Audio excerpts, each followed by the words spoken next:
Getting your first job is the most difficult thing whenever you start your career, क्योंकि हमारे पास कोई experience नहीं होता, हमें पता नहीं होता कि कैसे जॉब पे एक्चुअली में वर्क करना है। जिसके पास एक्सपीरियंस नहीं होता वो सोचता है कि कहीं मुझे फायर ना कर दे थोड़े दिन बाद, क्योंकि मेरे पास कोई एक्सपीरियंस नहीं है और बाकी ज़्यादा एक्सपीरियंस वाले लोग आगे बढ़ जाएँ और मैं बहुत धीरे धीरे ग्रो करूँ। एंड अगर हमारे पास एक्सपीरियंस नहीं है तो हम अपने रिज्यूमे में क्या फिल करें, कैसे उस रिज्यूमे को स्ट्रॉन्ग बनाएं कि हमें कोई शॉर्टलिस्ट कर ले, कोई हमें पहली अपॉर्चुनिटी दे सके जिसमें हम अपने आप को प्रूव कर सकें। आज की इस वीडियो में हम यही कवर कर रहे हैं कि कैसे पहली प्लेसमेंट, पहली इंटर्नशिप अपॉर्चुनिटी कैसे ले, वो भी without any experience. Hi guys, welcome back to my YouTube channel. My name is Nancy Solanki and in today's video we are covering how to get an opportunity without any experience. सबसे पहली चीज़ कि हमारे पास required skills होने चाहिए उस job को करने के लिए। अगर मैं कोई भी फील्ड सेलेक्ट करूँ, फॉर एग्जांपल सॉफ्टवेयर इंजीनियरिंग, तो उसमें एक्सपेक्टेड है कि मुझे डेवलपमेंट आती होगी, मुझे डीएस से आता होगा, मेरे प्रॉब्लम सॉल्विंग स्किल्स अच्छी होने चाहिए अगर मैं सॉफ्टवेयर इंजीनियरिंग में जा रही हूँ। बिल्कुल ही अनसेड वाली चीज़ है कि तुम्हारे पास उस जॉब को करने के लिए रिक्वायर्ड स्किल्स होने चाहिए, क्योंकि जॉब में कोई तुम्हारा हैंड होल्डिंग नहीं करेगा कि कोई तुम्हें एक एक स्टेप पे तुम्हें बताएगा कि अब यहाँ पे जाना है, यहाँ ऐसे करना है, ऐसे प्रिपेयर करो, ऐसे डॉक्यूमेंट बनाओ। नहीं, तुम्हें काफ़ी चीज़ें खुद से ही करनी पड़ेंगी और लोगों को पसंद नहीं आता वो कि मतलब जिसको हर चीज़ समझानी पड़े। If you are self independent, तुम अपना काम खुद से समझ सकते हो, कर सकते हो, मिनिमम हेल्प के साथ अपनी गोल्स, अपने टारगेट्स अचीव कर सकते हो, then you are the best person in the team. For example अगर मैं डीएसए की भी बात करूँ तो अगर तुम डीएसए में स्ट्रॉन्ग करते हो, अपने स्किल्स बनाते हो, अपने आप को लीड कोड पे, कोड शेफ पे, कोड फोर्सेस पे ग्रिंड करते हो, तो इवेंचुअली तुम्हारे प्रॉब्लम सॉल्विंग स्किल्स अच्छे होंगे एंड उससे तुम कुछ ना कुछ सर्टिफिकेशन ले सकते हो। उस सर्टिफिकेशन को कैसे यूज करना है विदाउट एनी एक्सपीरियंस, मैं आगे के पॉइंट्स में कवर करूंगी कि एक एक सर्टिफिकेट कितना इंपॉर्टेंट हो जाता है जब तुम्हारे पास कोई एक्सपीरियंस नहीं है। सेकंड जो चीज़ है कि हमारे पास कोई एक्सपीरियंस नहीं है, हम अपने आप को जॉब रेडी कैसे बनाएंगे, क्योंकि तुम्हारे पास कोई एक्सपीरियंस नहीं है। वहाँ पे तुम्हें हेल्प करते हैं प्रोजेक्ट्स। अब मान लो किसी आदमी ने 5 सर्टिफिकेशंस ले रखी हैं एंड एक आदमी है जिसने सिर्फ 2 प्रोजेक्ट्स बना रखे हैं, मैं 2 प्रोजेक्ट्स वाले को सिलेक्ट करूंगी, क्योंकि सर्टिफिकेशन सिर्फ एक प्रूफ है कि तुमने उस सब्जेक्ट को पढ़ा है। प्रोजेक्ट्स ये प्रूफ है कि तुमने उस चीज को सीखकर कुछ बिल्ड करा है, कुछ नॉलेज गेन की है। एंड जितने तुम्हारे प्रोजेक्ट्स रियल वर्ल्ड वाले होंगे, जितने तुम अपने प्रोजेक्ट्स को डिप्लॉय करके रखोगे प्लेटफॉर्म्स पे, उतना ही ज्यादा तुम्हारा रिज्यूमे बहुत अच्छा लगेगा। मेरे लिए कोई अगर किसी पर्सन ने एक लिंक बना रखा है, एक वेबसाइट बना रखा है, अगर उसने कहीं पे वो डिप्लॉय कर रखे कि मैं स्ट्रेट लिंक पे क्लिक करूँ और मुझे वो वेबसाइट दिख जाए, वो मेरे लिए बहुत आगे स्टैंड करेगा as compare to a person जिसने सिर्फ मान लो 10 सर्टिफिकेशन ले रखे हैं किसी भी चीज़ पे। इसी पॉइंट का एक और एक्सटेंशन भी है कि जब भी हम कॉर्पोरेट में आते हैं, जब भी हम जॉब करते हैं, तो हम एक एग्जिस्टिंग कोड बेस में ही अपना कोई फीचर वगैरह बनाते रहते हैं। एंड जब हम न्यू ज्वाइनी होते हैं, फ्रेशर होते हैं, तो हमें पता नहीं होता एक रेपो को कैसे रीड करना चाहिए। वो चीज़ सीखने के लिए तुम क्या कर सकते हो कि किसी भी छोटे से फीचर की रेपो पे जा सकते हो जो कि गिटहब पे डिप्लॉयड है। तुम उस फीचर को गो थ्रू कर सकते हो।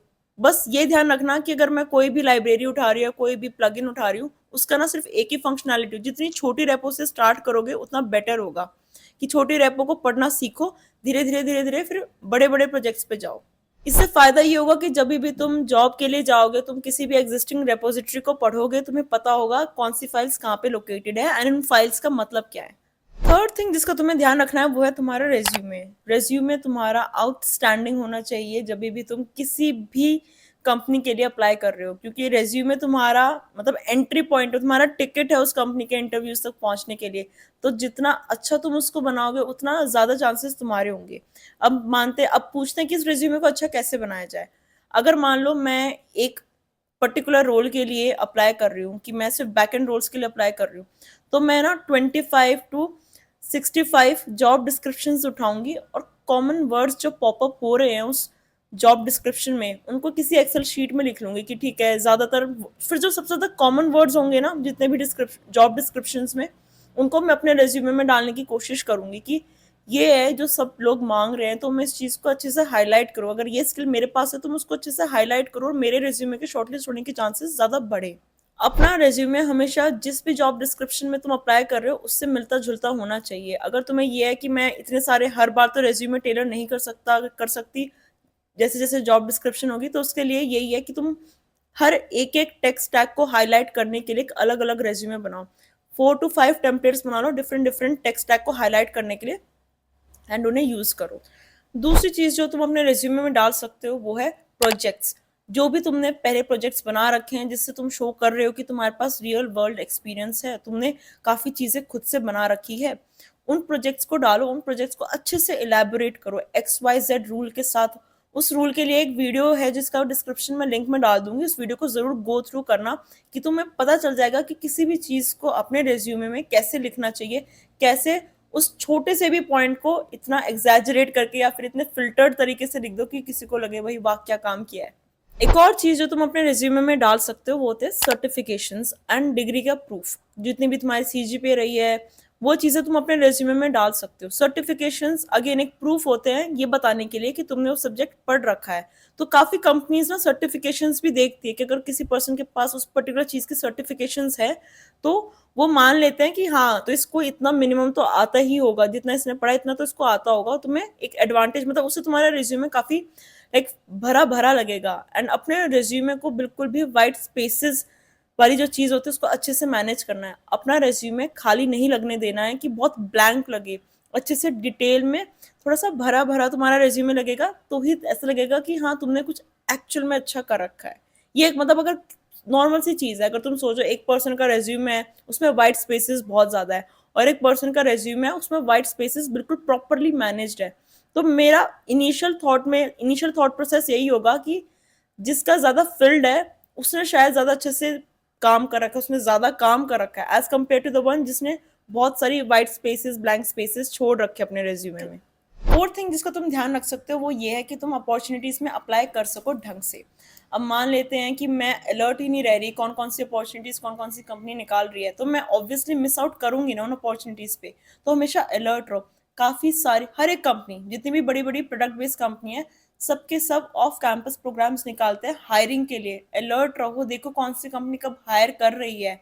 मैंने एक कैलेंडर भी बनाया था, इंटर्नशिप कैलेंडर, उसको भी तुम गो थ्रू कर सकते हो जिसमें तुम्हें आइडिया लग जाएगा कब कौन सी कंपनी हायर कर रही है। सेकंड थिंग जो तुम्हें ध्यान रखना है अप्लाई करते हुए वो ये है, कभी भी ये मत देखो कि वो इंटर्नशिप अनपेड है या फिर पेड है और उसमें कितना स्टाइपेंड मिल रहा है। अगर ये तुम्हारी फर्स्ट अपॉर्चुनिटी है ना तो तुम सभी अपॉर्चुनिटीज में अप्लाई करो जो भी तुम्हारे स्किल सेट से रेलिवेंट है।